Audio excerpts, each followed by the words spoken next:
Hello, everybody. Welcome to episode number 9 of the NFP podcast presented by 3D Entertainment. The NFP podcast is brought to you by Sneaky Weasel Lager and Hey Y'all Southern Iced Tea, the official alcohol sponsor of the show. What's up, everybody? We're back.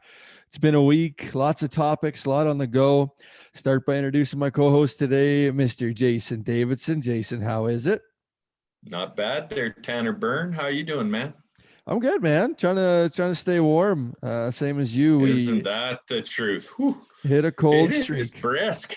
You Yep. certainly would not want to be putting your tongue on the flagpole today That's no shit. or Yeah, the we last got 4 days. it takes a lot for schools and businesses to shut down in northern Saskatchewan, especially after everything's been fucking shut down because of COVID.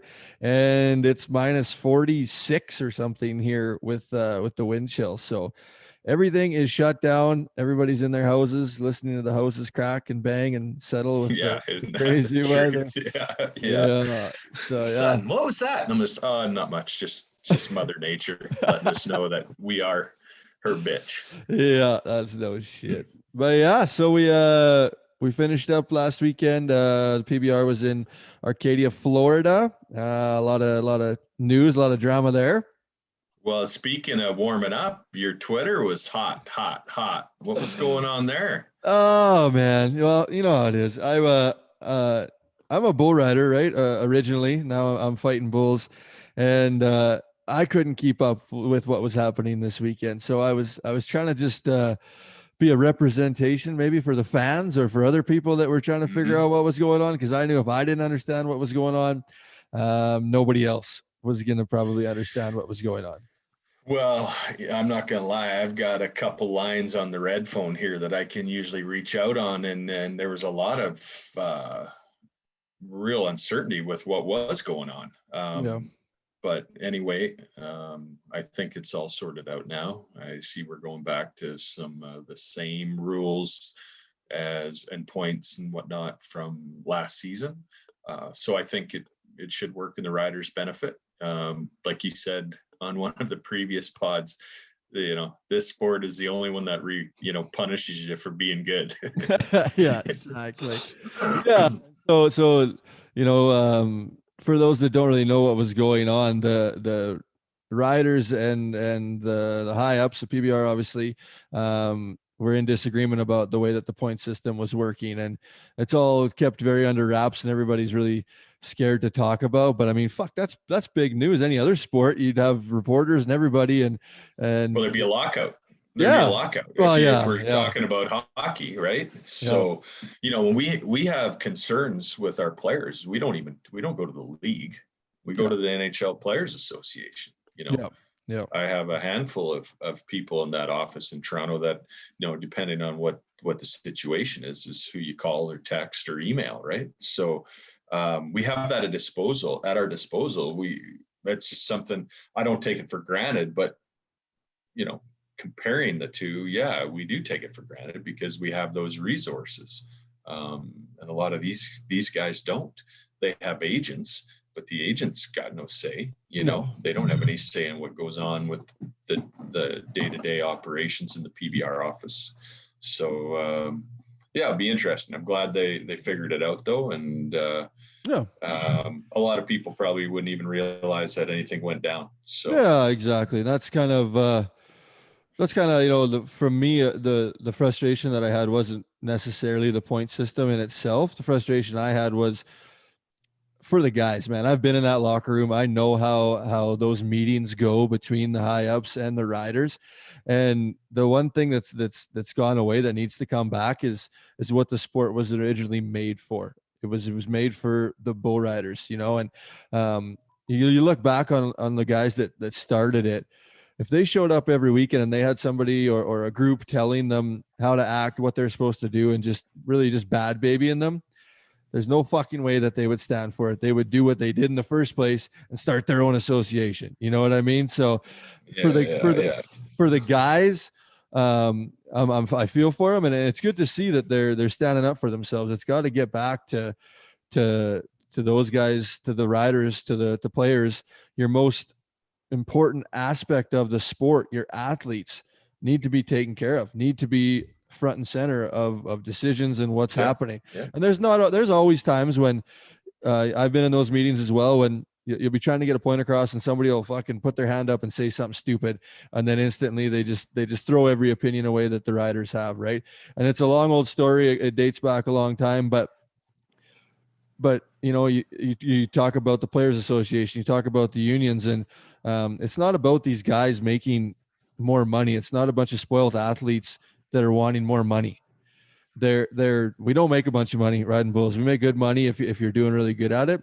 That's not what this is. It's wanting transparency. It's wanting communication. It's wanting not to just be told where, when, how to do it. Show up every weekend with no rule changes. Don't know what's happening, when it's happening, and just supposed to expect to just follow everything and just stand in your lane and not say a word about it. So what happened, I think, as the outside guy looking in, they changed the point system for the fifth or sixth time. Could you imagine the NHL every 5 or 6 or 3 or 4 seasons changing the way that you win a game? Could you imagine what those hockey players would say? Well, I know how much deliberation went into changing the divisions due to COVID. We had, you can't cross the border.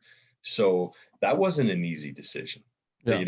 and it was the only decision that they could make, basically, but it wasn't just done like that. It wasn't. It took a lot of they don't like change. It's no different than the stickers on the helmets, sponsor stickers on the players' helmets. That was just not Gary Bettman's style. He just doesn't want that. But hey, we're in a different world today. Yeah, definitely. But Tanner, you saying that we're in a bit of a unique situation here in Canada. Did you attend the rider meeting last year? It'd 2 years ago at the 19 finals? Yeah, in Saskatoon. Yeah. Yep. And that's something I wanted to do. And I think we sat down for a couple hours there, the top guys, everybody showed up, which was great. And we just discussed stuff. Like, I wanted to hear what they had to say and what they thought of these formats, these ideas. We were talking about bringing in a second tiered level of competition, and, Parsonage made it clear. And so did most of the majority of the guys. We're not looking for more events to go to. We're looking for better events. Well, that was an easy decision. I squashed the whole plan on that second tier right then. It didn't make sense to these guys. Who's it going to make sense to? Because these are the guys I'm trying to appease and make happy, which I think for the first time in the last decade and a half, for sure, we actually have bull riders on our side. Yeah. PBR here in Canada. Fuck no yeah. Question. Transparency, I think we went in the right position. You got the people in Canada is doing it the right way, 100%.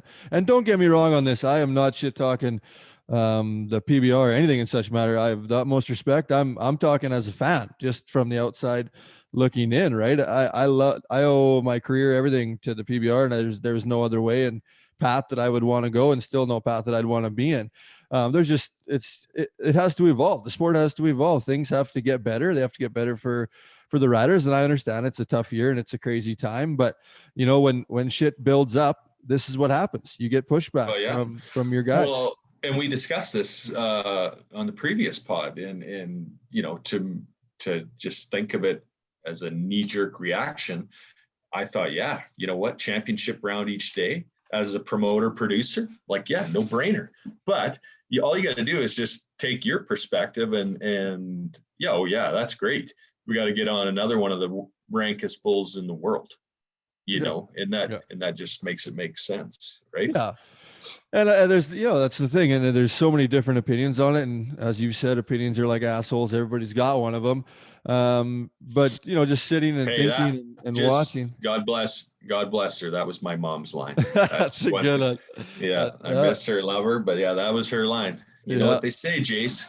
Yeah. Everybody has an opinion. They're just like assholes. Everybody has one. Yeah, that is a good one. But it's just, there's a lot of things that guys want, and in reality of it, if you have your players association or your union, you can take that to it and it'll actually get somewhere, and a lot of times when guys who are and fearful of their jobs or fearful of being kicked out of the PBR, all the rumors that go along with standing up for yourself nowadays.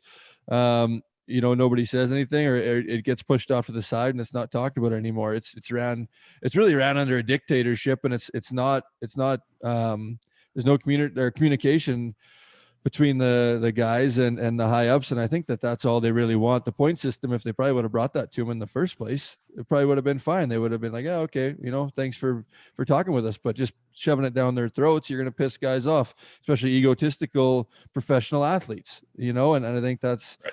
That's what happened there, but they're working now at least, and they're going to egotistical professional bull riders. That's even another level from professional athletes. Yeah, exactly. So no, I think that they got her back to the 2020 system now. So for those that didn't watch on the weekend started out as a long round and a short round both days. The person with the highest world points between those two events became the champion of the whole weekend. Yeah. That's how it went down. I guess there was a meeting early on Friday morning. The guys didn't want to do that. They weren't having that. So they switched everything up, changed the system around, where, as you've seen this weekend, Kaique Pacheco was the champion. And that was from the long round on the first day, the long round on the second day, and the short round. So it was the old system where it was all in the average on points, which is great. But the same thing, as a fan watching it, it was fucking mind blowing because nobody talked about it. Nothing was brought up of what was happening. Everybody just pretended like nothing was happening, and it was very hard to follow, but they got through it, and hopefully now it's onward and upward from here on in. Yeah, that's good. But as you can see, nothing to see here. moving on. But there we go. Past my rant for the day, all in good fun. Kaique Pacheco, as I said, champion of the event. That was my sleeper pick. Should have fucking stuck with him. Should have went with your gut, man. I know. Yeah, he's gonna do her, man. I think he might do her. But rode really well. Rode Bill the Butcher as an airtime son in the short round. He was the only guy to ride 3 of his bulls. So really, really showed up and stepped out. 0 time of Paradigm Bull Company came out with the top bull honors. One thing I wanted to touch on with the bulls, the Canadian bulls, JW Hart was there again, and actually Jeremy Walker, Paradigm Bull Company, looks like he acquired, or I don't know how it's working, but he's got some of Flying High's, got some of Lauren High's bulls down there. Yeah, those bulls fired, eh? Oh yeah, bucked. And same as the bulls that came from Nance and Vold there that J-Dub's got too. He had what's the good one that was in the short round? Canadian Mist. Canadian Mist was really good again. Oz was good. Vertigo? No. Is Vertigo there? No, it wasn't him. I can't remember. I'm blanking on it now. But yeah, he was in the short round. They were 90 on him, or in the 12 round, they were 90 on him, and then he threw a guy off in the short round. So Canadian bulls are looking good, man. Canada. Also Marcelo Periva, once again, probably butchered the fucking shit out of that one, but he won. Honest effort right there. Honest effort at it. Went for it. He won the Greenville Velocity Tour event. A young guy by the name of Colton Fritzlin. If you watched the NFR last year, took the average. Really, really, really good bull rider. Really good hand.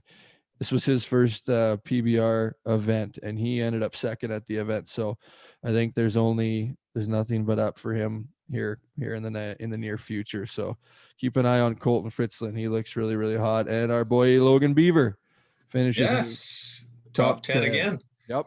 Yeah, I'm proud of him. I love that. I love him. We should have a half a dozen guys down there right now. Unfortunately, we have one. So if he's not careful, he might not get home, according to the news. Yeah, exactly. That's the thing. There's lots of guys that would be going, but it's so uncertain right now. Nobody has a fucking. And I liked, if you watched last week and then you watched this week, the announcers, they were really really putting it forward that we have a Canadian here. He went through all the protocols. He did the 2-week quarantine. They were like really overdoing it. So there must have been something from high up that told them to say that from the weekend before.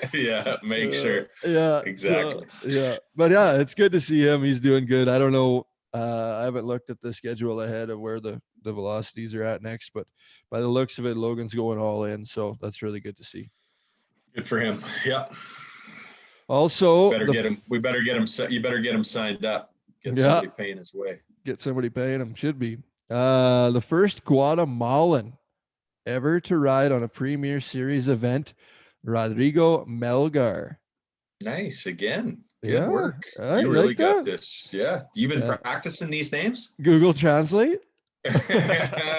Google Translate. No, just winging it. Just winging it. But yeah, so that's pretty cool to see that, it's not just the 5 countries that are represented. We have Guatemala, we have a guy in Paraguay that rides up here in Canada, Fabian Duick, and it's growing and going worldwide. Fabian he won the finals one year here in Saskatoon. Really? Yeah, he was the finals champion. Yeah, I think he split it with Zane one year, actually. Nice. Yeah, man. Yeah. You can count on Fabian. Like you can't count Fabian out. Like he's a guy that you see in the championship round, and I actually sent a bunch of caps with him and some gloves. He went down to Paraguay a couple of years ago to put on a bull riding school, and he asked if I would help out with some stuff. I said 100%. Absolutely. Yeah, he's a solid guy. I have lots of time for Fabian. He's brought a few other guys back from Paraguay as well that have been going a little bit. So he's good. He's good for the sport, that's for sure. Good guy too. Good guy all around. Well, let's get into the ad read. Let's do it. Let's roll. Go for it. Hey y'all, Southern Iced Tea. Hey y'all, Southern Iced Teas. Our tea is always served iced and hard. This vodka-based iced tea is brewed with genuine black tea and lightly sweetened. Enjoy a Hey y'all, Southern Iced Tea while taking in the main bull riding event or sipping a cold one on the porch. Hey y'all, Southern Iced Teas, the official refreshment beverage of the NFP podcast. Cheers. And are good. Cheers. More cheers. More beers. Let's do it. I'm still waiting for you to ship mine down. Yeah, I know. I've been hogging it. It's too good. It's too good to share. That's good. In other sports, Tom Brady back to the Super Bowl. Wow, that guy is. Bet against that guy. Him and Gronk, man. I'm obviously cheering for him now. You can't you have to, right? Yeah. I think the viewership will be, you got your, NFL's obviously got a heck of a broad base of viewers, but I bet you this year's Super Bowl will be one for the records with Brady in there. Yeah. So everybody knows what he did, but that is super cool. And speaking of Tom Brady, and everybody wants to call him the GOAT, we are fortunate enough to be joined by, my opinion, the GOAT of bull riding. I'll argue it all day long with anybody. He is the GOAT. Yeah. Our guest today, JB Mauney. That's going to be a fun one. Who knows what he's going to have to say. We'll have to ask him what he thinks about the whole point system in the PBR right now. I'm sure he's right in the middle of it. He probably won't want to talk about it, but one thing about it, he's not going to sugarcoat it. Exactly. It'll be in JB's words. Let's put it that way. Yeah, that's good. But yeah, so super excited to have him, our first world champion. No, we've had the rates. That's not fucking true. My bad. But first bull riding world. No, fuck, Stetson's a bull riding world champion too. Oh god. First PBR world champion. There it is. That's what we're going for. Yeah. But yeah, I've had the utmost respect for him throughout his whole career. Also my whole career, right? He was there before I got there. He's there long after I'm gone, but just a legend, just no fucks given, doesn't change anything for anybody. It's going to be a fun interview. Well, he, you know what I love about JB? He's the same JB I met 15 years ago as he is today. Nothing. He's just JB. Yeah. Nothing's went to his head. From the first time I met him, he wanted to win first. He still wants to win first, and he's going to pick whatever bull he can ride to win first on. And that's just how he goes at it. Exactly. Yeah. Your chair is still fucking squeaking, by the way. You like that? Every episode. Well, I don't want you falling asleep. No, exactly. Yeah. It keeps people engaged. Yeah. It's tough times, man, in this COVID. I can't afford any oil. 100%. What are you supposed to do? Plus, I'm trying to be environmentally friendly like the Easterners, all these climate guys. So I'm just trying to, I'm going to wear a toque around the house because we heat these bastards on fairy dust and unicorn piss. So exactly. Yeah. I'll have to talk to my brother-in-law Dean and see if he can he's in the oil business there, and Get his opinion. We'll get them to send over a can of WD-40. Maybe they got some in the budget, but I don't. Spare some for us. One video I do have to share. That's one thing also. We have our NFP, we have our Instagram page, we now have Twitter, and we now have a Facebook page. So if you're following on social media, go give us a follow there for all the updates and news of our podcasts and all the stuff that we got going on in NFP. But I better make sure I'm following even. Yeah, you fucking better. Come on. So I just need the heads up. Yeah. No, now you know. Okay. I think I'm on. I know I'm on the Instagram. I got that handled. I think I saw Twitter, so I'm probably following there, but I'm not sure I saw on Facebook. But I'll get on it. That one's new. So I'll put the videos since we have JB on today. One time in Springfield, me and JB were doing promotional work for the event, and they ran a mini bull in to like show the news reporters what bulls were and shoot procedure and all that stuff. And JB's like, fucking, let's buck this thing. Will you get on it? And I was like, oh yeah. It was like 5 a.m. And we had a full crew that was there, and they were all, they didn't expect the chute gate to open or anything to happen. They were all just sitting there waiting for us to do our interview. So he flanks it. I get on with a flank rope and crack the gate, and I ride this fucking mini bull around the arena. And the TV cameras are all on us. It's all over the news. And JB's being the bullfighter, and this fucking mini bull's got him on the fence. And there's the dirt and the panels weren't even hardly in yet. So there's a big pile of dirt out in the middle of the arena. And this little mini bull goes right to the dirt pile and starts just spinning and hooking the dirt. And oh yeah, that's a good video. We'll put it on. I can't wait to see it. Yeah, we'll put it on there. It's pretty funny. Yeah. Okay. Hockey.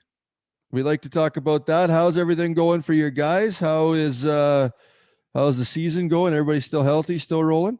Yeah, good.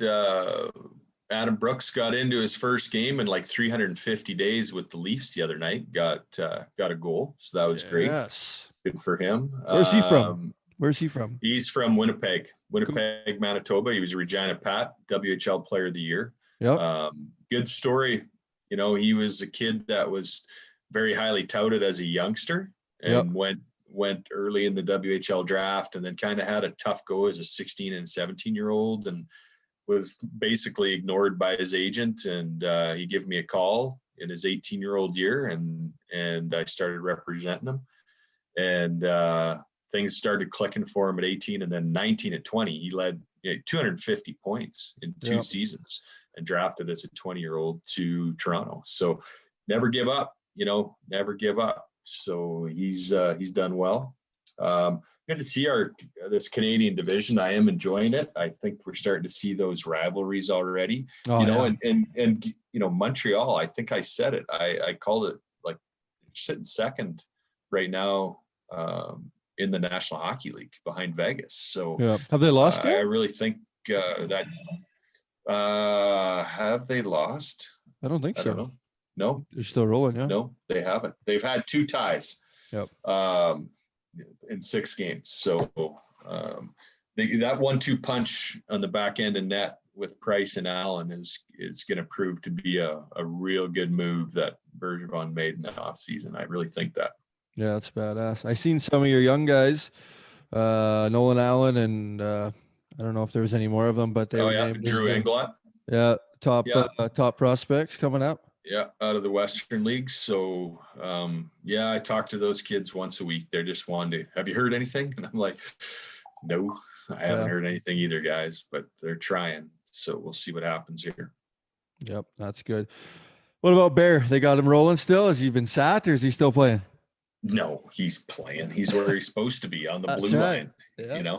Actually, him and Nurse right now, analytically are up there as the top pairing in the National Hockey League right now at +7.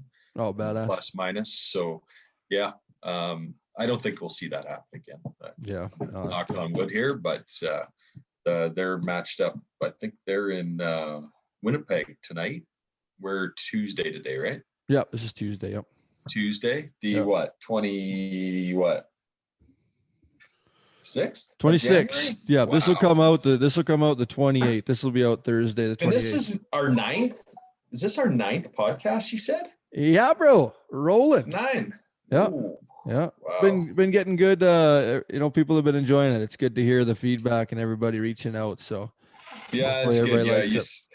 I always have to ask you because I don't know even where you see all that stuff. I'm not that techie, but you've been doing a good job on it. So the fans are enjoying what we're giving. Yeah. Yep. No, that's good. And we like to hear the feedback, good or bad. So everybody, you reach out, let us know what you want to hear, who you want to hear from. We've had some pretty awesome guests. It's pretty easy to Yeah. get some likes when you got guys like Yates and Wing and Yeah. Killer Kaminsky and whatnot, right? The heaters. This one should be all right. This one should be all right too. Yeah. Oh man, JB doesn't hold nothing back. So I can't wait to get an interview with him and see what he has to say, how much longer he's gonna go, and some wild stories. I don't think he's shared a lot of his career in different podcasts, but I don't think he's ever shared any of his real wild stories from his younger days or all the fun stuff that we like to talk about. So yeah, hopefully we get some of that out of him. We'll see. Well, I think we will ask him some of the business side and talk about endorsements and whatnot, because JB's give a shit meter on what people think. He has a different idea about who JB is, and no one knows JB better than JB. So you either like me or you don't, and it's not going to matter to him because exactly. I think we'll learn something from him for sure. Yeah, for sure. And one more thing I did want to touch on. Speaking of hockey, the Good Deeds Cup is happening right now, where youth individuals or teams in their communities, normally they give out the award for the team that has done a good deed or is doing good deed within their community.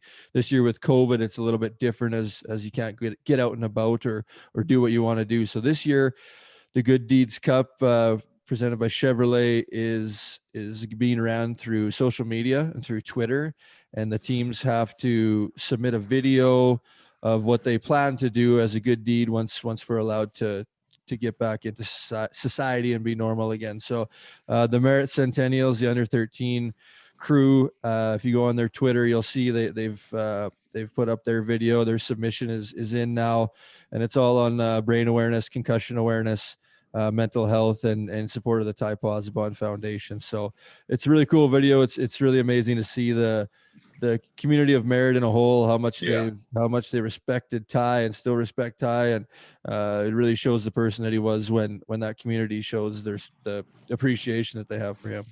Yeah, ironically, actually, Ethan Bear is an ambassador for the Chevy Good Deeds Cup this year too. So I wish I could get some insider info and push him on the Merit stuff, but he doesn't get a say. He's just a spokesperson. Exactly. So. Yeah. But yeah, everybody follow along on that, and go ahead and share that video around, and we'll try to get it as big as it can be for that community, for Merit. And there's a couple different levels that it goes through. So yeah, go give them a follow, and you can keep up to date with voting and all that sort of stuff that goes along with it. It's much appreciated by everybody involved. And as well, we're recording this on Tuesday, but today that it comes out is Thursday, January 2018, which is Bell Let's Talk Day. A big day for everybody, and that deals with mental health, which in my opinion is everybody in this world at some point or another. You're going to deal with some sort of mental health. So Bell Let's Talk, Bell donates a portion of the funds for every retweet and share through social media, and it's really blown up into a really big thing where they've raised millions of dollars for mental health advocacy groups. And that's something that obviously hits deep with us, with Jason, with Ty, 100%. and the community. And like I said, it's not just because of situations that happen. Everybody at some point in their life deals with mental health, and you have good days and you have bad days. So it's something that needs to be talked about, and obviously put to the forefront that if you need help, don't be afraid to reach out and ask for it. Yeah, well, I've made a living dealing with bull riders, so I've needed help right from day one, Tanner. That's exactly right. Okay, Let's have some fun. Speaking of bull riders and dealing with bull riders, this guy has probably been the hardest one to deal with for for the association, for fans, for bulls, for everybody, man. This guy is the living legend, the best that there's ever been, in my opinion. And I hope you guys enjoy this interview with JB Mauney. Ladies and gentlemen, our guest today is a two-time champion of the world. He needs no introduction. The greatest bull rider I've got to watch in person ever. Over $7 million in earnings alone. The richest man in Western sports history. An all-around badass, Mr. JB Mauney. JB, what's up? What's up? How you doing, man? Sitting down here enjoying this 80-degree Florida weather. You're in Florida. Almost like our weather, eh, Tanner? Yeah, it's fucking minus 42. Minus 42 here this morning. Yeah, it's about probably 82 right now here. Nice. Not too shabby. I got a question after that intro there, Mr. James Burton.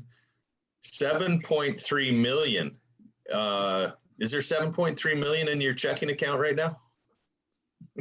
No. I'm pretty sure they forgot to pay me somewhere. Still owed. You're still owed on that. So what's up? You're just hanging out down in Florida between events. You guys were in Arcadia last weekend, Okeechobee this weekend. A little bit of a different scenario for the bull riding world this year. How's that kind of shooting you? I see you got your motorhome and just fucking taking her easy, so it can't be too bad. Not Madison Square Garden, but That's what it was. It's about 18 hours over here from. I moved to Stephenville, bought a place there. So instead of driving back and forth or flying, we just loaded it up and headed over here, and we're hanging out during this week. fucking hey, living the bull riding life. Actually, living the old rodeo life. Yeah, That's it. There you go.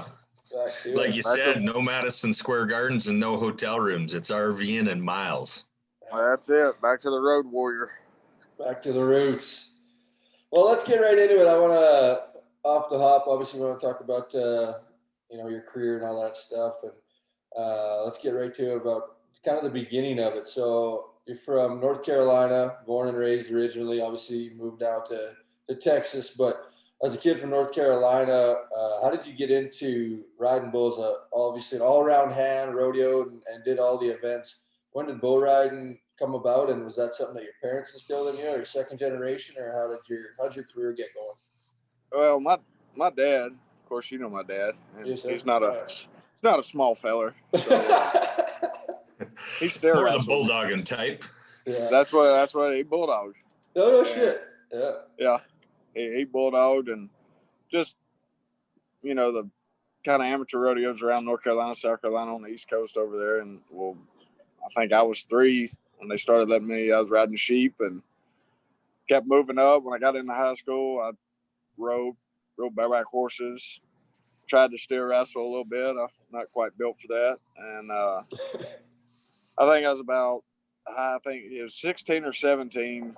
I decided bull riding was the way I was going, and that's all I wanted to do. So I quit high school rodeo and started going to open rodeos, amateur bull riding, things like that. And Jerome Davis, he lived pretty close to us. So me and Brian Canner, we started traveling together, and when it was time to figure out which way we were going to go before we turned 18, I asked Jerome what he think, what his thoughts. And he said, "You want to make a living riding bulls?" I said, "Yes, sir." He said, "Go to PBR." So that's the way we went. Never looked back. Oh shit. And good decision. Good career move there, JB. Yeah. Not bad. So before that, you it's been known that you worked different jobs. You worked at a ball bearing plant. You worked at McDonald's. You fucking not afraid to work, right? Yeah, that I had all kinds of jobs. I worked landscaping. I worked for people that had horses, being their barn bitch. And when I was 18, I lacerated my liver, and I had to I was working at a ball bearing plant. I was inside all day long, covered in grease and oil, and that was pretty much the turning point of the bull riding career. After about 2 weeks of that, they asked me, they said, "How you like that job?" I said, "I know one thing. When I go back to riding bulls, they're going to have hell throwing me off." Yeah, no shit. And I couldn't take it anymore. And I was actually, once I got into the first televised event, PBR Built for Tough, then it was in Portland, Oregon. I was still working at the ball bearing plant. No shit. But Monday morning you weren't though, all right? Didn't you win? Well, yeah. You won about 16,000. I actually went back. Did you? Went right back home. Went back to work because I got in there as an alternate, so I wasn't on tour every weekend. Right. And so that summer rolled around, and I was going to a bunch of PBRs, and I actually went to Tufts bull riding the CBR in Fort Worth, and I won it and won like 20-some thousand. And the next phone call I made the next morning was I was not returning to the ball bearing plant. Not heading back. Hey, was that when you went back to when you flew back into your airport and your teacher was there and you had that big check and you walked up to her? What was that one? That was a couple years later. We were at I went to they call it the Copenhagen Finals. It was like, the Velocity Finals now. And I ended up winning, I think, like 200. I had a check in my pocket for 200,000. And I was standing at baggage claim waiting on my bag to come around. I look over, and this teacher that, well, not very many teachers like me in school, but she, I think, disliked me more than others. And she was standing there, and she looked. She's like, JB? I said, yes, ma'am. And she said, oh, what are you doing? I said, I'm flying back home. She said, wait, where you been? I said, bull riding. Oh, you're still doing that sort of thing? I said, yeah. She said, how's that going? Kind of smart ass. And I said, well, I reached in my pocket, and I said, that's what I won this weekend. Oh, I was like, yeah, see you later. What you made all year. Oh, that's funny. So then when you weren't like the guy that rodeoed for a while and then got on the PBR, you went straight to the PBR off the hop, right? And when you got on tour, you obviously came in with the attitude. And I always remember the story of those guys. They knew you were going to be a superstar, but they were trying to like mold you into acting a certain way. And you're always smoking cigarettes and partying and fucking having a great time. And I remember the story about they were telling you about, you got to quit those cigarettes if you want that sponsorship. And how'd that one go? Well, JW Hart, he was like the captain of the Enterprise team when Enterprise was sponsoring all those guys. Canner, he got a sponsorship through them, and it was my first finals, and I was sitting back there, and JW said, hey, I've talked to Enterprise, and I think I can get you a good sponsorship with them. I was like, all right, cool. He said, but you got to quit, smoking and stuff. I said, well, guess I'll hold out for Marlboro then. I just turned out and walked off, and that was the end of that conversation. Needless to say, I never got a sponsorship from Enterprise. Yeah, that's shit. What was your first one? Okay, go ahead on the first one. Copenhagen. Was Copenhagen the first one, or when did you start getting? Oh, it was? Yeah, Copenhagen was the first real sponsor. That kind of come about. I was sitting in the locker room in New York one year, and I had a cigarette hanging out of my mouth in the locker room, and I was doing something, and Randy Vaughn, Chico, walked up to me and tapped on me. I knew who he was, and he handed me his card, and he said, hey, give me a call. We want to talk about sponsorships. I was like, hey. He said, yeah, and I held that cigarette up, and he goes, we can work around it. I said, all right, as long as that's out there on the table. Deal. Yeah, we can make it work. I was like, cool. So JB, in all those years, Tanner's working with me now with some of these Canadian guys, and we're in the agent business. So over the years, obviously, most brands want to be on the number one guy, which that's what you are. In my opinion, I think the greatest of all time. But through all the years, we've seen you have different looks, and we know how that works. Sponsors change from year to year. Budgets are this, budgets are that. But have you noticed a difference over I guess we're going to get into economics here a little bit, or have you been pretty consistent on your value, like for your whole professional career since that Copenhagen deal? Well, Copenhagen was a extremely big sponsor, and I was signed exclusive with them. Yeah. I remember. That other than the weekend, like the PBR sponsors that we had to wear on our vest, Copenhagen was the only one. And that was pretty much the last really, really big sponsorship like that. Things started changing then. And I think a lot of it had to do with a lot of guys were taking, you know, the $15,000 deals, the $10,000 deals when they were throwing them out. And I worked myself a lot of those deals. Well, then after Copenhagen, sorry, somebody was calling me. After Copenhagen kind of pulled out, I had to, you know, it was kind of piecing them together to try to get the same amount. Well, Copenhagen only had to keep, you know, one sponsor happy. It was easy.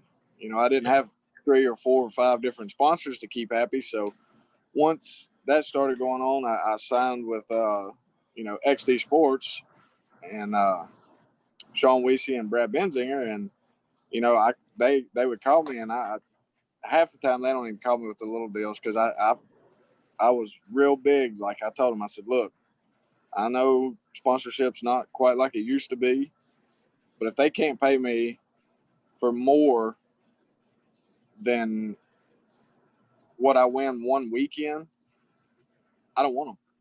Right.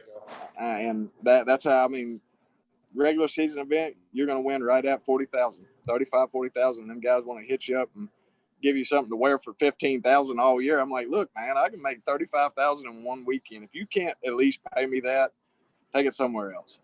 I like that. That's a good way to look at it. The market got flooded by fucking guys just taking every goddamn deal. And you may think that it's good for yourself in that situation, but you fuck the whole game up. You fuck everybody up. Oh yeah, all that big money cuts everybody else's throat. Like, you know, I talk to a sponsor and say, look, you want me for a whole year? It's 100,000. Well, then guy over here goes and they get him for 20,000 a year. Yeah. And I'm like, you just cut the leg. They cut the legs right out from under you. Yeah. Oh shit. Well, that kind of gets into my next question about obviously the money and sponsorship. Different things have changed, which in all reality of it, it should fucking go up. Everything should evolve and get better as it goes. And somehow it's kind of gone ass backwards. But what about the locker room, the PBR itself, right from when you came on in the wilder days? I know now it's all athletes and yoga and you know, it's in a different way than especially when you first come on. Yeah.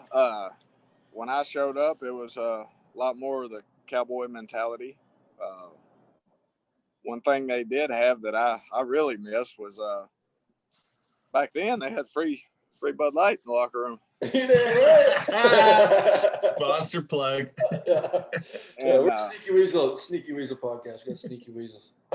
Sorry. That's all good. But they did have free beer back then. But you know, Bud Light was one of the main sponsors, and now Monster is, so it's Monster back there. But you know, over the years, you just, well, I guess because I outrode my generation. Well, probably almost 2 of them now, JB. Yeah, almost 2 generations. That's what I was sitting there thinking the other day. We were down there and I talked to Tater Porter and I was like, shit. I was riding when he was still riding. Yeah. And a couple of weeks ago at Ocala, we went to an open bull riding on Saturday night after the bull riding was over with. And there was 2 guys there, 2 kids, and they were like, hey, do you know this guy? And I was like, yeah, I know him real good. And he's like, yeah, that's my dad. I'm like, oh, shit. I was like, oh, man. When their kids start competing, and I'm like, oh, shit. Who was kind of running the show? Who was the big dogs when you came in on the circuit? Well, JW was the same old JW. He was a bully then like he's a bully now. And we butted heads constantly. McBride, he was the one. Him and Ross, I kind of hung out around them, tried to. I never let them know I was kind of paying attention to what they were doing or, you know, anything like that. But McBride was the one that I kind of really put up higher on a pedestal than anyone that was going when I showed up, because back then, you know, he's changed a lot now. But back then, you know, he went at it like however the hell he wanted to. He didn't care what anybody said. He was going to do it the way he wanted to do it. And then he, most of the time, backed it up and beat everybody. Well, it's like you, JB. At that time, Justin could do that because he was the guy. And it's no different. You know, if you were to pick a role model, I guess that's a pretty good one to choose, because you've done the exact same thing and you've made your own rules. Obviously, there's PBR rules that you have to follow or bend. But that's what you've done, and you've been extremely successful at it. I appreciate it. That's what everybody always asks me about the way I pick them ranked bulls, things like that. And they always want to know if I'd go back and change anything. And I always tell them no. I said, well, you probably could have won a few more world titles. I said, I know I could have. I said, but I went about it the way I want to do it, and I can hang my hat on that, and nobody can ever take it away from me. Yeah. Right. Well, we had Stormy on a couple weeks ago, and he told the story when you were in the locker room there at the pit, and you told him straight up, no one remembers 87-point bull rides, So that was a life-changing event for Stormy right there for him. That was a win for him, and a huge monster ride. And we wouldn't have been able to talk about that probably. So that's the kind of influence you have on the locker room. Try to be, anyway. Try to be, yeah. Come here, smoke these cigarettes with me, boys, and let's go. But yeah, so I guess that's kind of the same as you, and a lot of young guys, they look up to you and they want to act in a certain way where it's like, well, JB doesn't do that shit. I don't give a fuck. But guys like you, guys like McBride, you can back it up. So if you're going to talk the talk, you got to be able to walk the fucking walk. That's for sure. I remember my dad being so mad at me one time before I actually got Copenhagen. U.S. Army did an interview with me and talking about sponsorships and all that jive, and I did it. And well, a couple weeks later, they come back. Mike Lee was sponsored by him, a couple of other guys. Well, I kind of asked that guy at the event. I was like, "Hey, did y'all just decide to go with somebody else, or what's the deal?" And he looked at me. He said, "Yeah." And to be honest with you, the reason we did is we didn't want to sponsor you because of what you do after the event. And I said, "Do what?" And he said, "Well, you party too much." And I said, "Well, that's fine. My dad chewed me a new ass." And he told me, he said, "You need to get your head out of your ass. You need to quit partying. You got to live in the mag." I said, "Just watch. Just leave me alone and watch." I said, "If they can't sponsor me on what I'm doing in the arena and not what I'm doing afterwards, I don't need them anyways." And it was about 2 months later, and I signed one of the biggest sponsorship agreements for Copenhagen there probably was in the PBR ever. And it still is. I told my dad then, I said, "See, just watch." Let me be. I remember. I don't know if you recall, JB, but back when you were a Copenhagen guy, I was working with Wrangler at the time, and you and I have been talking because you'd been up here a few times to some events and stuff. And I remember Jeff and the Copenhagen guy were pretty tight. And I remember what it cost Wrangler to get one collar, one logo on your collar, and we had to get permission from Copenhagen. So I remember we were talking about that value, and you were very transparent with me. And you're right, that's huge money. That's why I wanted to kind of see how things went. When you got one company paying you that kind of dough, it's tough to make that up. I loved just having one, sponsor. Right now, Monster, it's a pretty large deal, but it wasn't like Copenhagen, Yeah. And it was just one. And shoot, the only place I ever had to sign autographs was at the after party, so it was like I was getting paid to go to the bar anyways. Party. Yeah. Okay, well, on that note too, you're still a wild ass, but you're definitely a little bit different than the JB of the early days. And who was kind of your crew in those wilder days? Oh, when we showed up, it was me, Brian Canner, Casey Hayes. Usually in the rig, there was Ty Smith, Ned Cross. Oh yes, all the boys. Who is in charge of looking after Ned after 2 beer? Oh geez, that Casey usually did, but Casey was so drunk, hell, he couldn't even take care of himself. I remember we were in Kearney, Nebraska one year, and most of the time Ned never bothered me. Like he would get drunk and belligerent, but he didn't screw with me. And we were bowling or something. Casey had took my truck and camper somewhere, and we were at the bowling alley, and we'd been there for probably way too long. Yeah. And this is back when you could smoke in the bowling alleys and shit, do cool shit like that. And I'm sitting there smoking while I put my cigarette out, and I slid that ashtray in the middle of the table, and Ned just pushed it back at me. He's like, "Don't slide that shit over here at me." He was drunk. I said, "Man, I'm just putting it in the middle of the table," and I slid it back. He grabbed it and hummed this ashtray at my head. Oh, yeah. When he did, I grabbed that son of a gun, and I thought I was about to whip his ass there, and I was like, meet me outside. So I go outside, and I'm standing out there. I fire me up another cigarette. I am mad. And Casey happens to pull up in my truck and camper, and he's like, what are you doing? I said, I'm going to kill Ned. I'm going to beat the shit out of Ned right now. I was like, I can't take it anymore, Casey. I was like, I'm going to beat his ass right now. I'm waiting on him to come out. He's like, JB, don't beat him up. You know he can't fight. I was like, I don't care. And he's like, man, just get in. We'll go to a different bar, drink some more. I was like, okay, let's go. Saved him. Was that the eviction party night in Kearney when you guys fucking wrecked that hotel? Were you there? Oh gosh, Connie. Well, one year we had to get a different room because we tore the one up so bad the first night. The maids quit. The guy that owned the place was cleaning the room up. We're like, what? Why are you cleaning it up? And he's like, man, the maids refused to clean this room, so I'm cleaning it. And I was like, man, I'm sorry. We partied a little hard. And he's like, oh, hell, I'm just happy to see people in my hotel. I was like, shit. That's awesome. What about, speaking of Yoke, that time you guys all went to Alaska. Remember the PBR had an event in Alaska? I think they hauled the bulls over on like a barge or something to get them over there. Thomas Taylor. Yeah, they did. Crew. They went up the coast. Yeah, and there's. I mean, we could do a whole podcast on that Alaska trip. By the sounds of it, all the different guys have different stories. But I like the one with Yote, and I think it was Cantor, the fire extinguisher. Can you fill us in on and that? Bart. Well, it was Yote, Bart Miller, me, and Kyle. Cantor didn't go with us. Oh, okay. Cantor wasn't there. Rooming together was me, Bart Miller, Yote, and Kyle Cudmore from Oklahoma.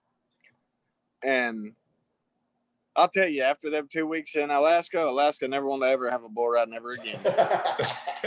And so after Casey's incident, I got banned from, because the room was in my name, and I got banned from the Puffin Inn in Anchorage, Alaska for life.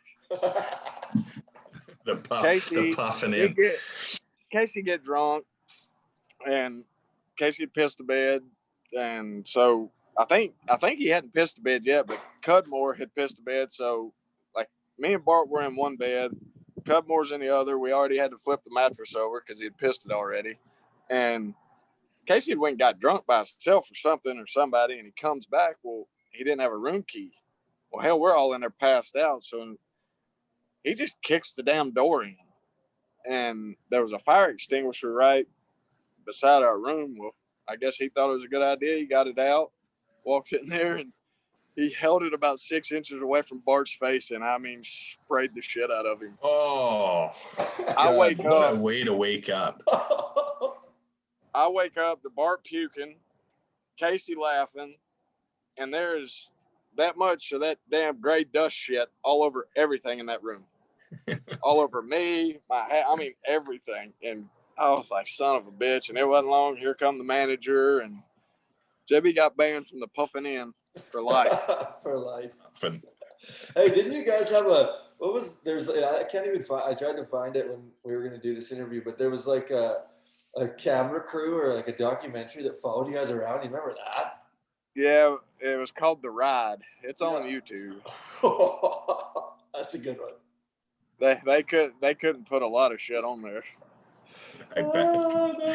I told him it probably wasn't a good idea to do that, but you know. They enjoyed it. You warned them.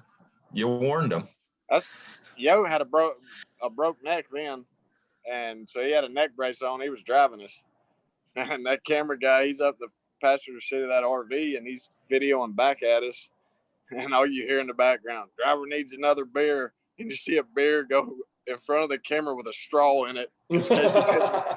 Couldn't drink it without a straw. I was like, he's like, yeah, that I can't put that in there either. Yeah. Well, I got some bad news for you here, JB. I don't know if you heard, but one of your favoriteest honky tonks in Calgary is shut down now, the Ranchmans. I cried. Garlitz texted me and asked me if I had anything in there. Other than I left a lot of money in there, I don't think so. You could have bought the mechanical bull. Oh man, What up that for was sale? like my home away from home at Calgary. Well, those years you're up at the Stampede or up at the PBR events here at Calgary, you guys would stay across the street at the what the hell is that? Carriage House. Carriage House. Yeah, and the next day at Stampede, we always, Tanner, how they put out the meal for you about 11:30, and Flint and I'd come from a production meeting, and we'd always just go roll in there and wait for JB and Cantor to come in just to hear what the stories were. We're married and older guys now, we're just living through the young guys, eh? Like we just couldn't wait to hear it every day. There's another good one. Those walls could talk. Boy. That's how it's changed in the locker room also. I asked these guys, we were in, I think, Glendale or somewhere, Arizona. And I asked all of them, I was like, what'd y'all do last night? Oh, we went and worked out, went to bed. I was like, are you shitting me? They were like, yeah, why? I was like, do you know this is a college town? They were like, well, and I was like, man, y'all are depressing. Fuck. That's good. Speaking of Calgary, that's where you're big. Well, you've had fucking tons of big injuries, but a real big one recently with your shoulder went down, almost killed you off. Remember I did that interview and you were giving me shit because I was talking so nice about you, and you're like, "Oh fuck, thanks for you're such a nice guy." I was like, "Fuck, I thought you died, bro. Fuck, I was trying to be nice." But is it still bugging you? Is that shoulder back to normal now, or what's it feel like to you? Yeah, it's as normal as it's ever gonna be. I had to go back in because that was in July. I flew that Monday to Tandy's. Took 6.5 hours, put it back together, put a screw, 13 anchors in it. Told me it'd be about 6-8 months before I could ride again. Well, about 3.5-4 months later, I was at the finals. And so I probably went ahead and started tearing it back up then.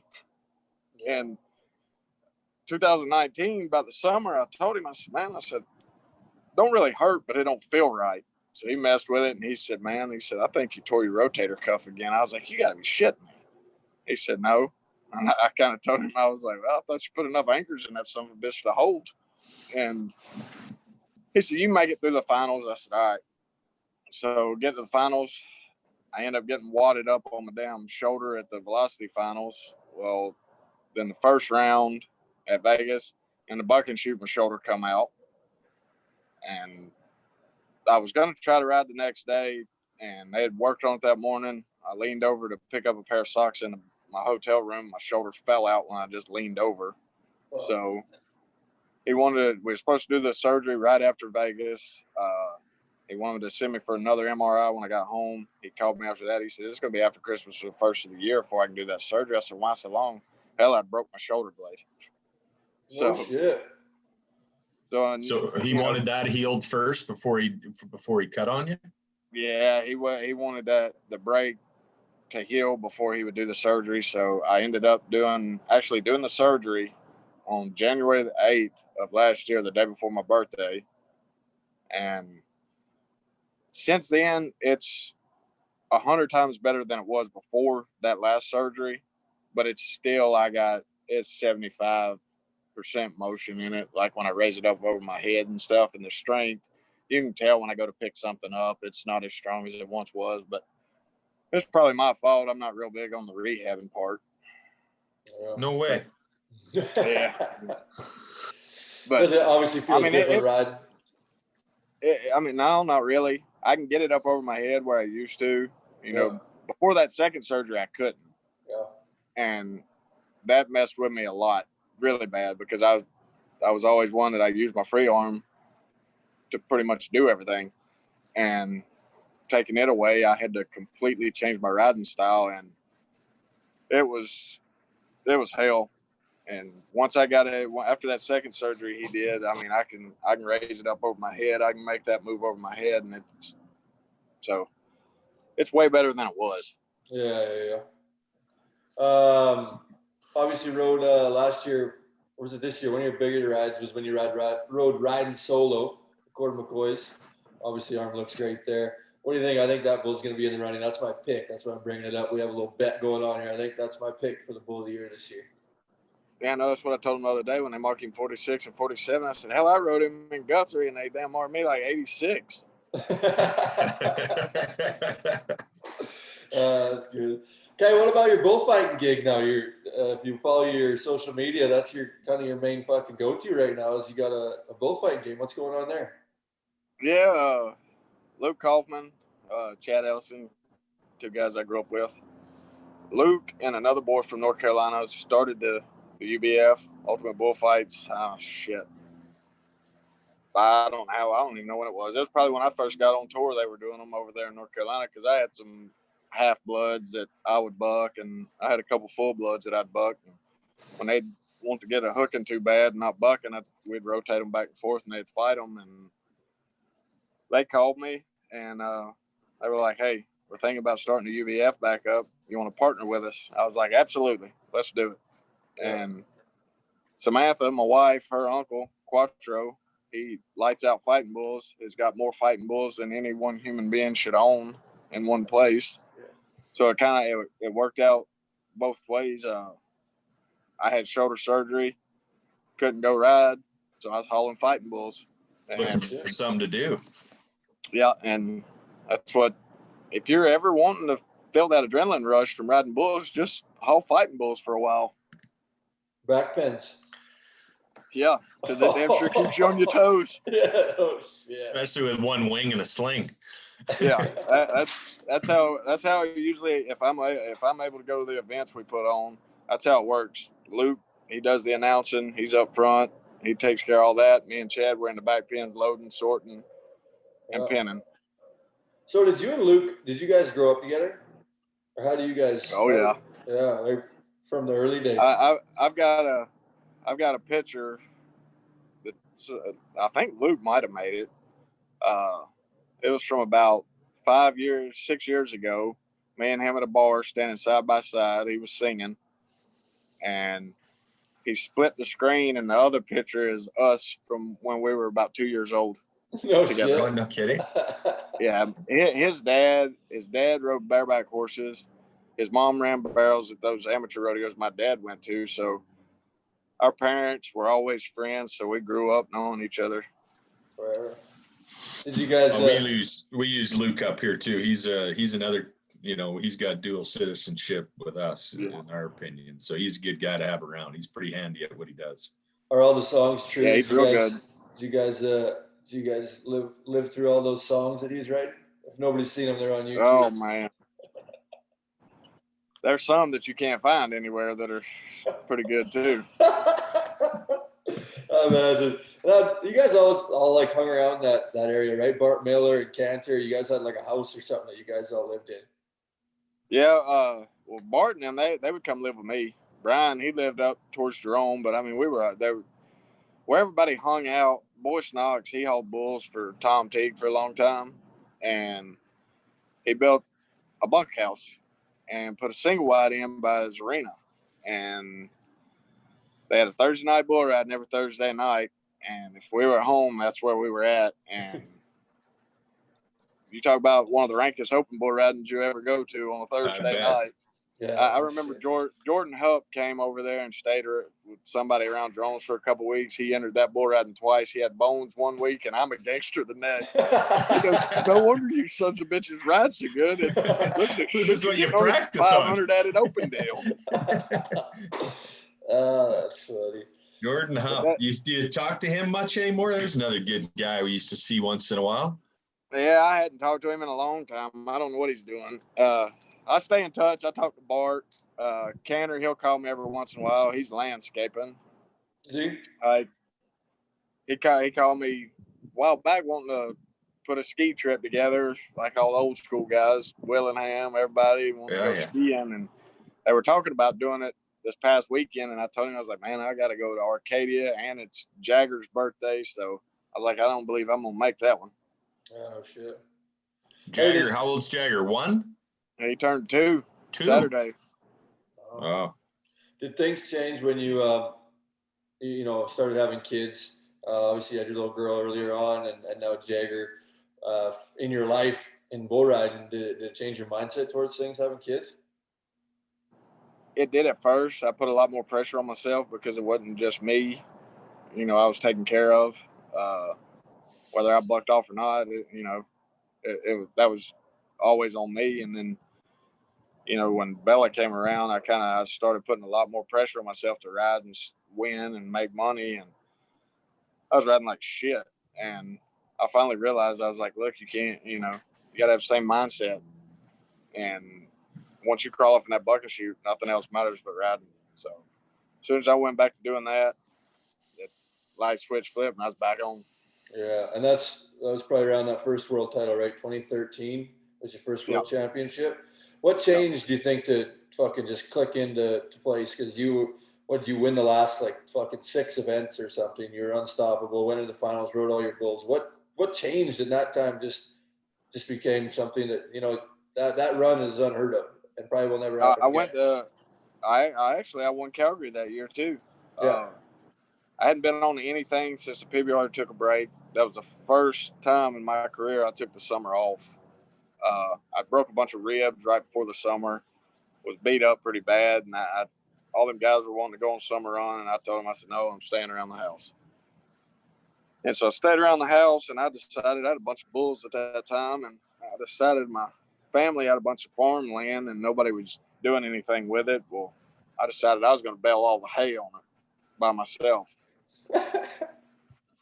And I learned a lot more about hay equipment than I ever wanted to know.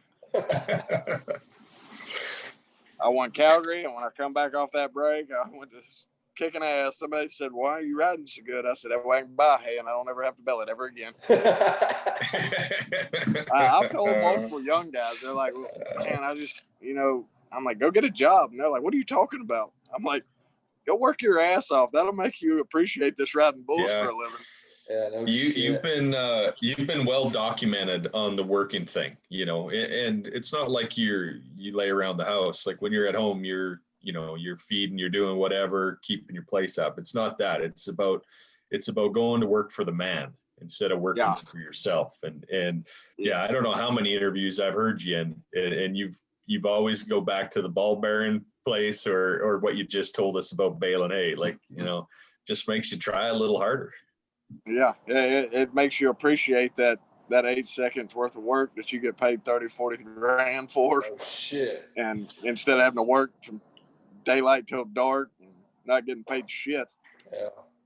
So that finals, was that like obviously a dream come true? Were you always, you talk the talk and walk the walk that you're going to be world champion? Was that just kind of a monkey off your back? Did you think for sure at one time you're going to win a world? Or It was. I wasn't one that ever really talked about it a whole lot, but when I first got on tour, it kind of all happened pretty quick. I lacerated my liver when I was 18. Bought my PBR permit in December of 2005, and hell, I was in my first PBR event, Built for Tough, in I think the end of January 2006. So everything kind of happened real fast. Well, I didn't have the time to think about it, And then once I got on tour with them guys, I'm like, shit, I'm riding bulls with the guys I will look up to, watch on TV. And after that first year, I kind of settled in, and shit, I ended up second. I'd end up third. I'd end up second. I was always right there, but never could get over the hump. And it pissed me off because I was like, man, I know I ride good enough to win this thing, but I just got to do it. I got to finish it. And, that year I won those last how many ever events right in a row. And then I knew I was so far behind. I knew when I got to the finals, I was going to have to ride every bull, to win, because Savano don't buck off. And I just had it in my head. And, once they gave me that buckle, I was like, whew, finally, It's just seven years. I ended up second, third, always right there, but never could get over it. And then finally to get over it, I was like, hell yes. Hey, you got to watch that video. That check for $1 million probably didn't hurt your feelings either, huh? No, hell, I took that somebody straight to the bank and it bounced like hell. Yeah, that's one thing a lot of people don't realize. You don't get $1 million fucking dollars up front. You get $100,000 a year, right? Yeah, for 10 years. Yeah, so we'll break that up right now. You don't just hand the bull rider $1 million and fucking he gets to put that in his bank account. But your view, that's probably a good thing they didn't just hand me $1 million. At that time. Yeah, at that time. Yeah. Hey, True. if you watch that video of you on, is it Wipeout, the last bull that you ride in 2013? So the big white bull, he's blowing out. There's a YouTube video. He's blowing out across the middle. I'm in the stands, and we'll put this on our social media pages. I don't know if you know this either, JB, but Randy always points it out to me.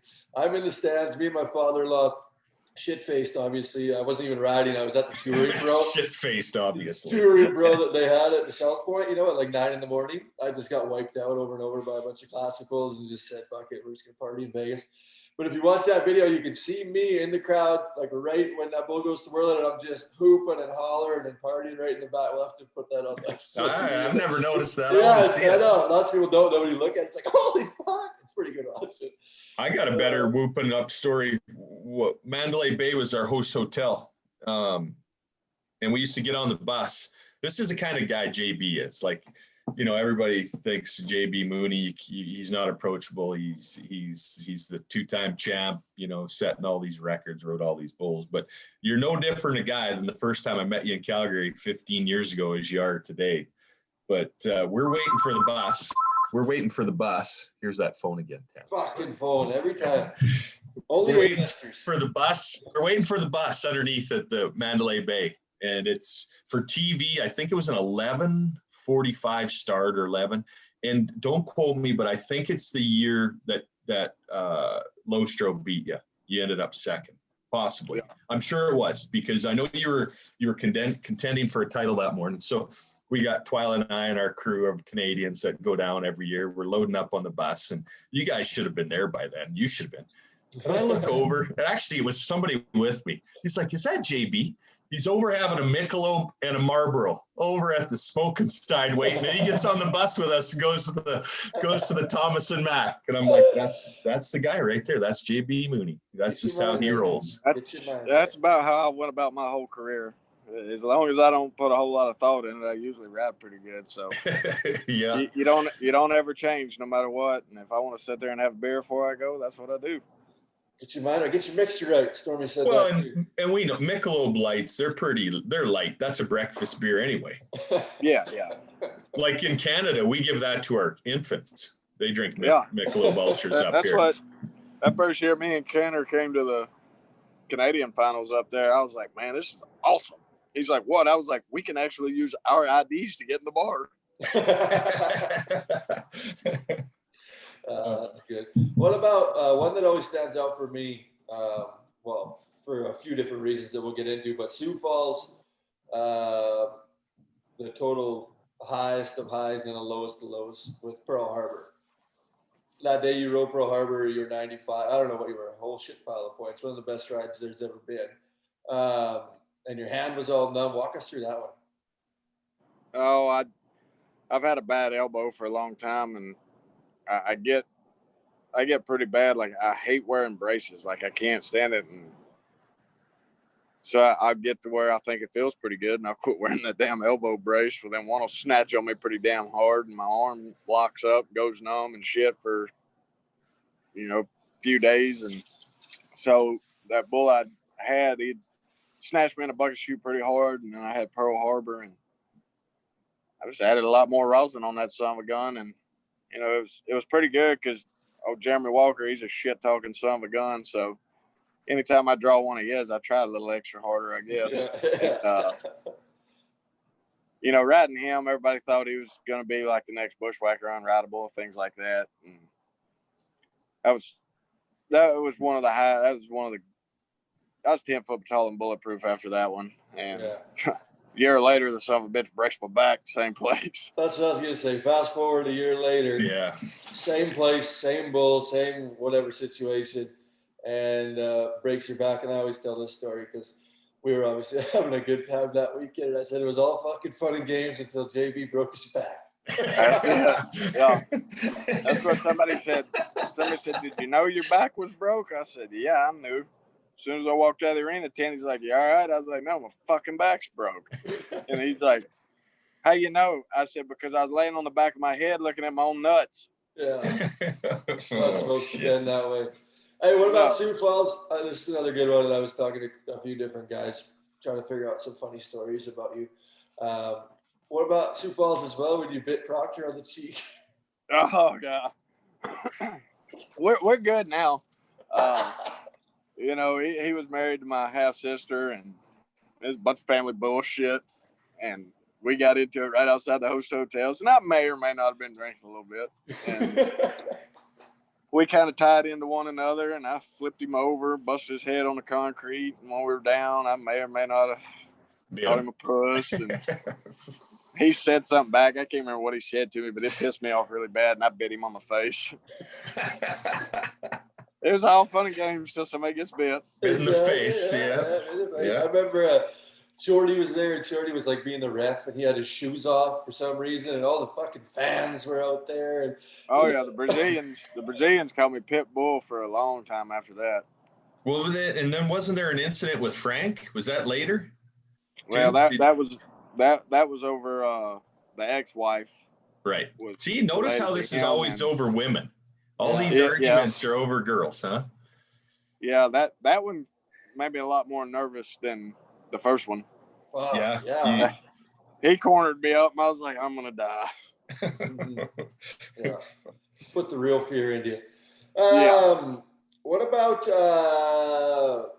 you always, we talked about it, but you always probably cost you a lot of money. You said, but you always picked the rankest bull in the pen.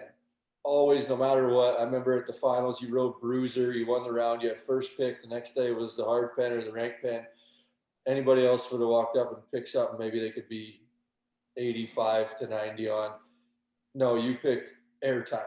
And I remember it just blowing my mind. I obviously didn't have that same mindset as you. I wasn't near the level that you were at riding, but I remember sitting there like, what the fuck? Did he first pick? He just picked airtime, right? But everybody else is like, thank you. Thank you. Exactly. The guys from the buck off times from 30 to 35 were just like, thanks, JB. Yeah, but you always did that.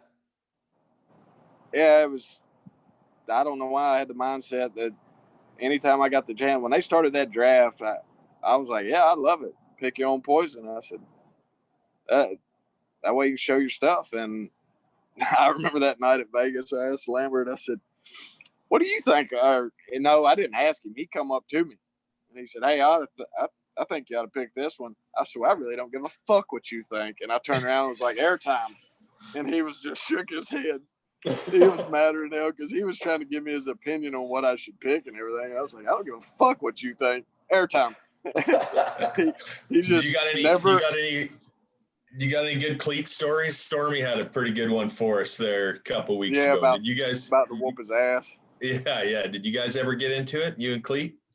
We've exchanged words, not too much. He really don't screw with me a whole lot, you know.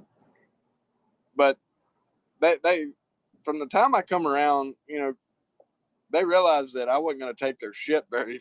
I mean, they realized that pretty quick, like, so they just backed off, you know, and that's what I told a lot of them guys. I'm like, look, when they bully you like that, if you stand up to them, they'll quit doing that shit. I said, I did it. They don't screw with me that much, so you know, I just fire it right back to them.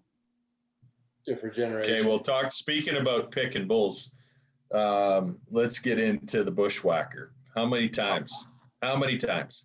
Altogether, I ended up attempting to ride him 13 times. Oh, fuck. And that was weird. I never knew all those years. Every time I picked him and everything, I didn't know until they inducted him into the Ring of Honor bull deal that his brand was 13. No shit. Hey, the brand of honor, yeah. His brand was 13. And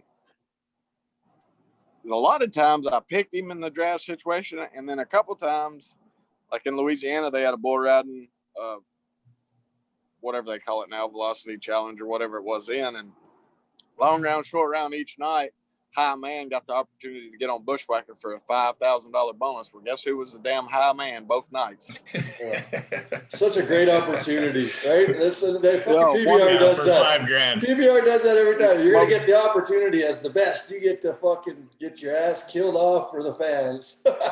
Yeah, that he jerked me down like the second jump the first day, smoked me in the chin, split my chin wide open. The next day, I'm the high man. The last kid out could have beat me. He falls off, and they're like, JB, I was like, I know, run the son of a bitch in there. And I rode him like 7.5 seconds that night. I was so freaking mad. Is that when the lights went out? Nope.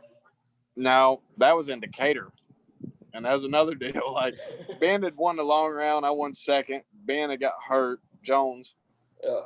So I'm first pick. They had all the bulls up in a cup or whatever in a hat. I go up there and I dig around in that son of a bitch and I pull that chip out and I'm like, you got to be shitting me. And they're like, what? And I turned it around. They all start laughing. I'm like, son of a bitch. They have 15 bulls in there and that's what I pick.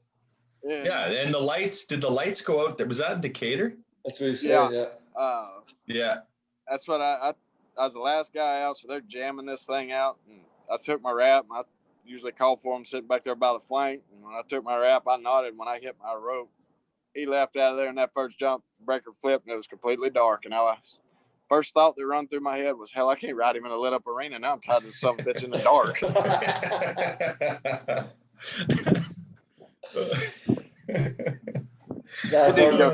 It didn't go good? No. Fuck, didn't help. No, hell, that son bitch took him another long jump. And when the lights came back on, I was about half knocked out in the middle of this arena. Did you ever get on him after Tulsa? You rode him in Tulsa. I rode him in Tulsa, and I got on him the very next weekend. Oh, no shit. And he got you again. Yeah, he bugged me off. Was that pretty special in Tulsa with Kent Cox and all that? That was at that time. That obviously had to be such a huge accomplishment. Oh yeah, that's what Kent. He said, "Gosh dang, JB," he said, "There's only so many chances I can give you before you're going to ride this son of a gun." I said, "Well, we're going to try," and I kept picking him, and everybody knew that night. They were like, "What are you going to pick?" And I just looked at him. They're like, "Yep." I said, "The big Red Bull." And I walked over there and picked him. And when I rode him, Kent was the first one to jump the buck and shoots, and that was pretty cool. Like we'd always joke about Decatur. He said, "Remember when he kicked the lights out?" Yeah, no shit. Well, 691 rides in PBR competition. Just thinking about that for our viewers and our audience, like that's incredible, JB.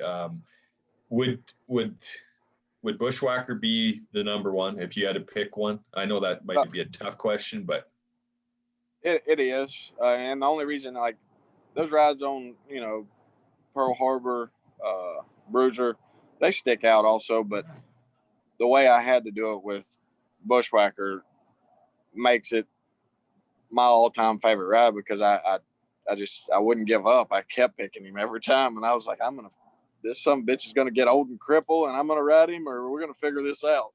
Well, if you talk about rivalries between the riders, you and Silvano over the years, or Lostro or whatever, but that's a true rivalry. You and Bushwhacker, and you don't ever, PBR doesn't build those rivalries because the chances of that happening are so slim, because you're probably the only guy I know, JB, that's going to go up and pick that bull every time. Like, and that's probably some of the reasons why these rules are the way they are and the point systems are the way they are. The guys that know the inside on all the stuff that's went down over the years on the point system changes. But it's remarkable, man. And I think that, and again, you've been so well documented in saying it, nobody remembers the guys that are 87, like 97 90-point rides. Like it's ridiculous. It really is. When you think about it, at the highest level of competition, it's a remarkable feat. And I know you've got probably a couple other goals in your mind to win a couple more. One more event ties you. Is that right? We discussed that, Tanner? No, one of our pods? One more event win bumps me to all-time.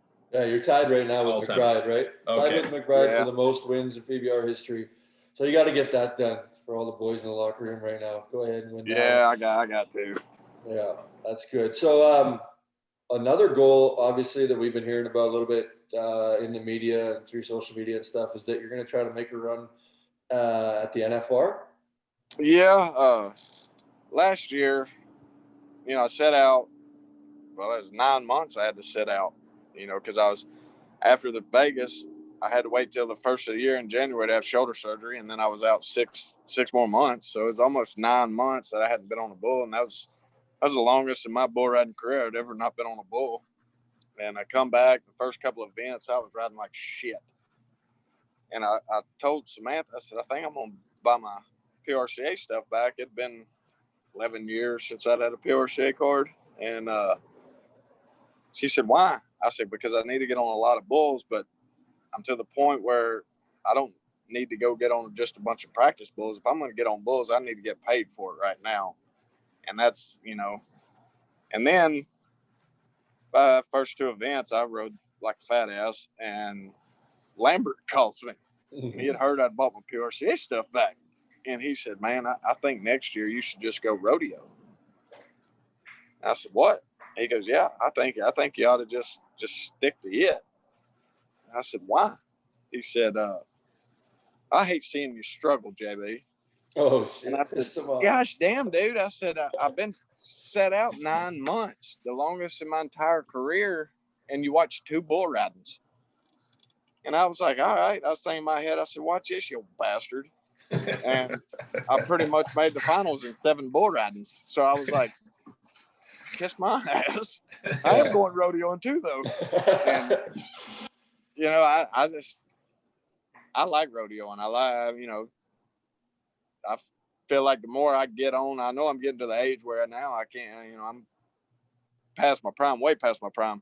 But the only way I feel like I ride good is when I get on a lot of bulls. And so I figured go rodeo. If I need to get on a lot of bulls, make money doing it. Yeah. Fucking A. Yeah. They can be the practice bulls and get paid for it. Yeah, I used to get on, 8, 10 of them a day at home like it wasn't nothing, but I was about 21 then too. Yeah, no shit. These changed when you get a little older. Huh? JB, this might be a tough question to answer, but how many bulls do you think you've tied your hand to in your lifetime? I have no earthly idea. Fuck, yeah. I started getting on bulls when I was 13 years old, so 21 years. And I was real bad during the week. When I went home, if I wasn't riding good, there's 8, 10 of them I'd run in. Every day I was at home. I'd go to open bull ridings, jackpots. There's no telling how many bulls I've been on since I was 13 years old, but it's a lot. Wow. I know that. The body knows it's a lot too. Yeah, no shit. What is the body like other than the shoulder?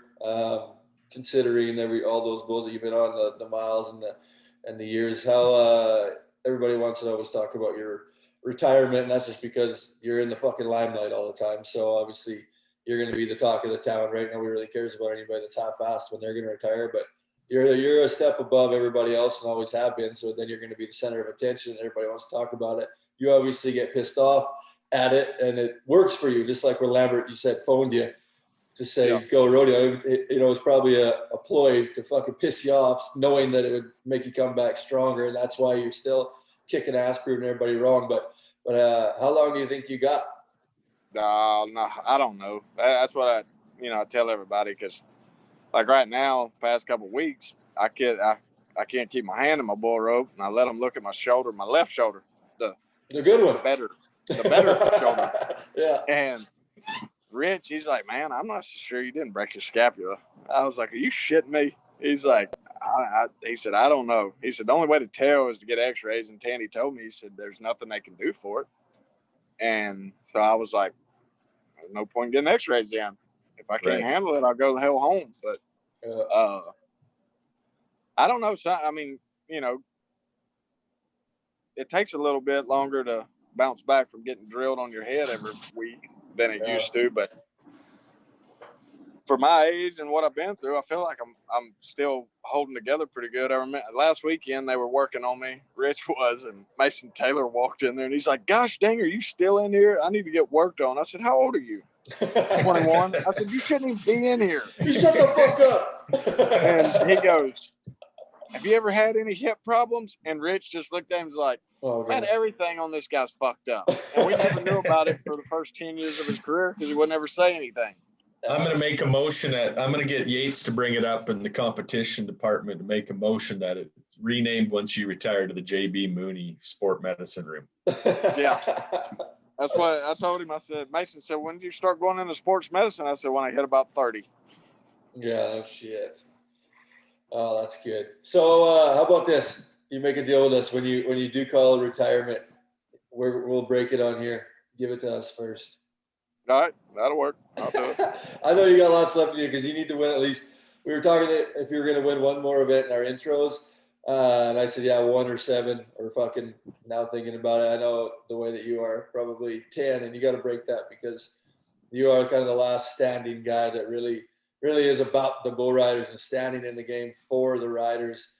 What the PBR was originally made for is making, less bulls, more money, kicking ass and riding the best bulls in the world. And that's what you've always done. So you got to do it. You got to do it for the crowd, for the crew. Oh yeah, for sure. Okay. Well, we'll try not to keep you too much longer. We'll start wrapping it up here as we go. One thing we ask everybody that comes on our podcast, obviously it's the NFP podcast. We all know the essence of what the hashtag means, but JB, what does hashtag NFP mean to you? That's the way I've lived my whole life. I mean, that's bravo. That's pretty much sums up my whole life right there, and how I went about everything in life was those 3 letters. JB, I'm not gonna lie. I forget. I'd have to go back. I know exactly what event it was I was at when I thought I needed to. I invented this NFP, and you definitely were on my mind the day I did it. There's no question. I was wishing there was more guys like you back then. So we go back a long way, and I truly mean that, man. It's been a pleasure being around you, and I think, and Tanner can attest to this, like, we can pick right up where we left off. I could always send you a text and can you come to this event? And you're just, I'd like to, but I'm not coming, I can't be there. I'm not coming to Calgary this year. I think the last time I wanted to come up was maybe Kelowna or something. And you're like, them sons of bitches didn't even invite me to Calgary. And I'm like, well, I guess I'm not going to see you in Kelowna then. He goes, nope. Yeah. Calgary, that's always one of my favorite ones. I like it. That's my vacation every year, is what I would always tell everybody. Yeah, no shit. Hey, I got one for you though. The NFP. The one time that you were being an FP was when you remember the World Finals. You're about to win the fucking world, and we're in the Thomas and Mack in the locker room, and it just kind of came out of my mouth. I didn't even think about what I was saying, but you came in the room and they were fucking gonna bring you down from the rafters. You remember that? They were gonna bring you down from the roof.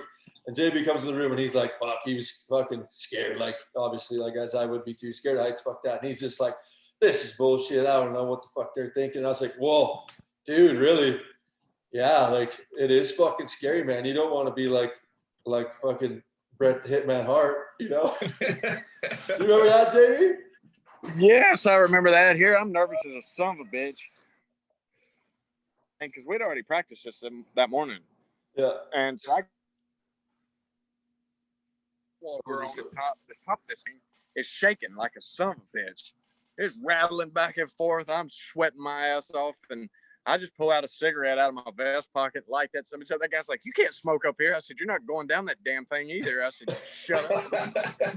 You can't smoke up here. I was like, oh, yes, I can. That was, in my whole bull riding career, that was the most nervous and terrified I've ever been. Wow. Who'd have guessed that? I was never scared of heights before then. And now I'm like, hell with that shit. You're not doing that. Yeah. Well, I'm glad I didn't jinx you and you were able to land it, not fall from I know they dropped that bar on my head too. That's good. All right, cool, man. Well, we appreciate your time sitting down with us. We wish you the best of luck. Yeah, some more wins. Couple more wins, buddy. Couple more wins. We're going to. We'll finish it out right. Finish it up good. Okay, well, we'll be watching you this weekend in Okeechobee, Florida, and hope you got a bunch more years in us, because us, as well as everybody that's listening or watches along, is you're a fan favorite, and you stand up for what you believe in. You do what's fucking right every time that you show up anywhere. So we appreciate you having you on this podcast. Appreciate it. Yeah, have a good one. Sounds good, brother. Thanks, Bart. See y'all. Appreciate it, pal.